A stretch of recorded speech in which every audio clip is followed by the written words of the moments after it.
great to have a former CIA director with us, wouldn't it? Well, we do. We have Ambassador James Woolsey here. Ambassador, you've heard this back and forth about privacy rights versus the rights of authorities to know what's going on with those who might want to kill us.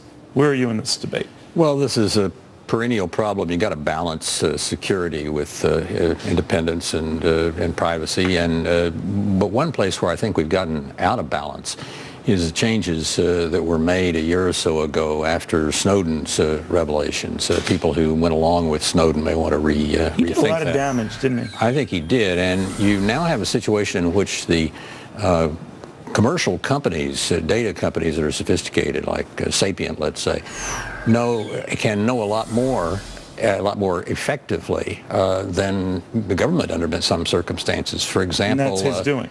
Well, it's affected. Things are slowed down by going along with what Snowden proposed. But you can have a company that pulls together what, let's say, Google knows what sites you've visited, and Amazon knows what you've been buying online, and Sapient pulls this all together, and before you know it, you're walking down the aisle in a pharmacy, and as you come to the hair care products, an ad comes on your cell phone for hair care products. Now, I don't get too many hair care. It's funny, I have a lot of literature for dwarf wrestling, so that now I got to watch what I'm doing. But the one thing I always wonder about with this is, I think it's all the lawyers. I don't know if you're a lawyer, you might be. Okay, that's okay. But I think the companies are so afraid of being sued, and we live in such a litigious society, that even though they are shutting down, let's say, in this case, Syed Farouk's site, it is a legal risk to take that to what would, to me, be an obvious next level alert authorities. I don't know why, but it is. It is, but there's another way in which we make it safer for ourselves to help the National Security Agency and other FBI and others in learning things, because we are so watched in the intelligence business and so scrutinized. We are the most watched intelligence institution in the world.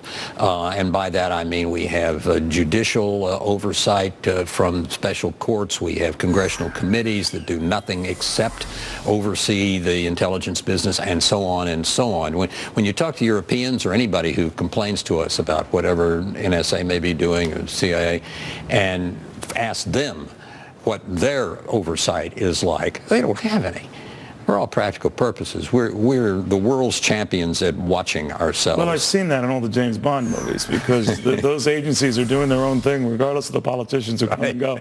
But do you get a sense that something like this brings the pendulum back to the safety concerns? Because free speech advocates say that's just what they fear, that security types will hang on this, leverage it to the max, use it as an excuse to spy on everybody.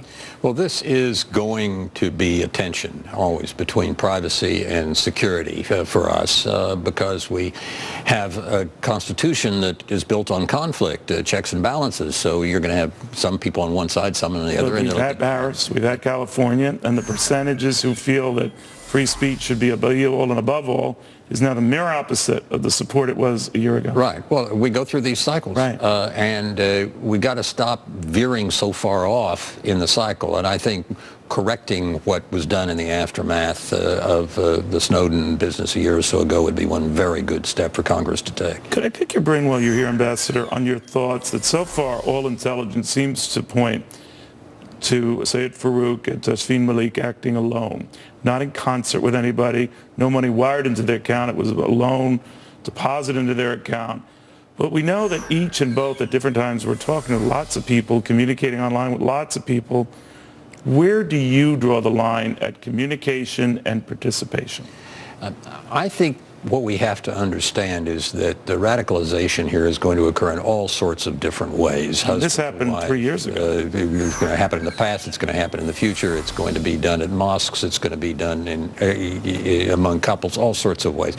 And the problem is that we are dealing with a very powerful religious ideology The Islamists, and particularly ISIS, are trying to recapitulate what happened 13 centuries ago in the spread of the caliphate across North Africa, reached essentially from modern-day Pakistan to modern-day France. And it was a huge and rapid expansion, and they have intrigued, the Islamists have intrigued the youth and others with the idea that their life can have meaning if they will recapitulate what happened 13 centuries ago. And so they want that big battle, right? They want... Isn't that President Obama's argument against getting involved because that's what they would want? Well, or to the degree that we don't make it work by not being involved. We got to work with the real moderate Muslims, and there are quite a few. I know some of them, and they're wonderful people.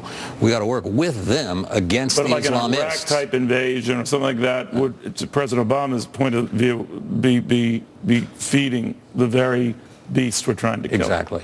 Wow. Exactly.